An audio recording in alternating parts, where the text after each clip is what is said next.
ओम शांति सभी प्यारी आत्माओं को। पिछले कोर्स में हमने गीता का युद्ध अहिंसक है इस बारे में बात की थी।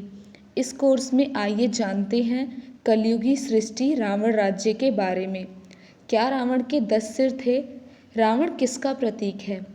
भारत के लोग प्रति वर्ष रावण का बुत जलाते हैं।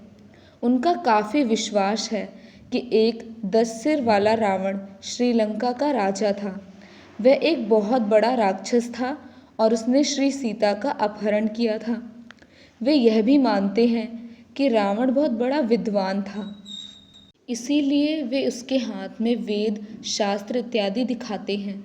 साथ ही वे उसके शीश पर गधे का सिर भी दिखाते हैं, जिसका अर्थ वे यह लेते हैं कि वह हठी और मतिहीन था। लेकिन अब परमपिता परमात्मा शिव ने समझाया है कि रावण कोई 10 शीश वाला राक्षस नहीं था, बल्कि रावण का पुतला वास्तव में बुराई का प्रतीक है। रावण के 10 सिर पुरुष और स्त्री के 5-5 विकारों को प्रकट करते हैं और उसकी तुलना एक ऐसे समाज का प्रतिरूप है जो इस प्रकार के विकारी स्त्री पुरुषों का बना हो। इस समाज के लोग बहुत ग्रंथ व शास्त्र पढ़े हुए तथा विज्ञान में उच्च शिक्षा प्राप्त भी हो सकते हैं, लेकिन वे हिंसा और अन्य विकारों के वशीभूत होते हैं। इस तरह उनकी विद्वता उन पर बोझ मात्र होती है। वे उद्दंड बन गए होते हैं और भलाई की बातों के लिए उनके कान बंद हो गए होते हैं। रावण शब्द का अर्थ ही है जो दूसरों को रुलाने वाला है। यह बुरे कर्मों का प्रतीक है, क्योंकि बुरे कर्म ही तो मनुष्य के जीवन में दुख व आंसू लाते हैं। सीता के अपहरण का भाव वास्तव में आत्माओं की शुद्ध भावनाओं के ही अपहरण का सूचक है।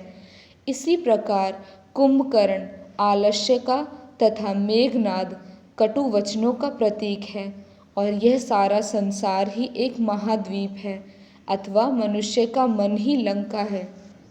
इस विचार से हम कह सकते हैं कि इस विश्व में द्वापर युग और कलयुग में रावण राज्य होता है, क्योंकि इन दो युगों में लोग माया या विकारों के वशीभूत होते हैं। उस समय अनेक पूजा पाठ करने तथा शास्त्र पढ़ने के बाद भी मनुष्य विकारी, अधर्मी और भ्रष्टाचारी बन जाते हैं।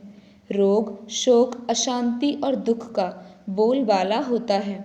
मनुष्यों का खान पान असुरों जैसा यानी मांस, मदिरा, तामसी भोजन आदि बन जाता है। वे काम, क्रोध, लोभ, मोह, अहंकार, ईर्ष्या, द्वेष आदि विकारों के वशीभूत होकर एक दूसरे को दुख देते और रुलाते रहते हैं। ठीक इसके विपरीत स्वर्ण युग और रजत युग में राम राज्य था, क्योंकि परमात्मा जिन्हें की रमणीक अथवा सुखदाता होने के कारण राम भी कहते हैं, उन्होंने उस पवित्रता, शांति और सुख संपन्न दैवी स्वराज्य की स्थापना की थी। उस राम राज्य के बारे में प्रसिद्ध है कि तब शहद और दूध की नदियाँ बहती थी और शेर तथा गाय एक ही घाट पर पानी पीते थे। अब वर्तमान युग में मनुष्य आत्माएं फिर से माया अर्थात रावण के प्रभाव में हैं। औद्योगिक उन्नति, धन धान्य और सांसारिक सुख सभी साधन होते हुए भी मनुष्य को सच्चे सुख और शांति की प्राप्ति नहीं है।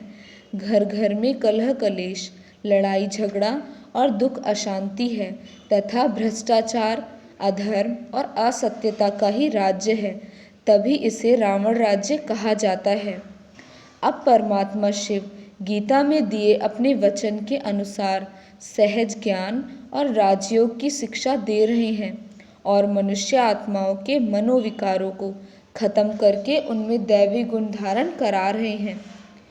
हम सबको सत्य, धर्म और निर्विकारी मार्ग अपनाते हुए परमात्मा के इस महान कार्य में सहयोगी बनना चाहिए।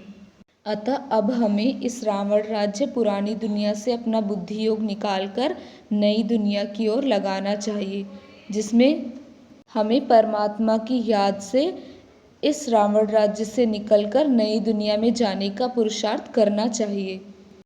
अच्छा, ओम शांति।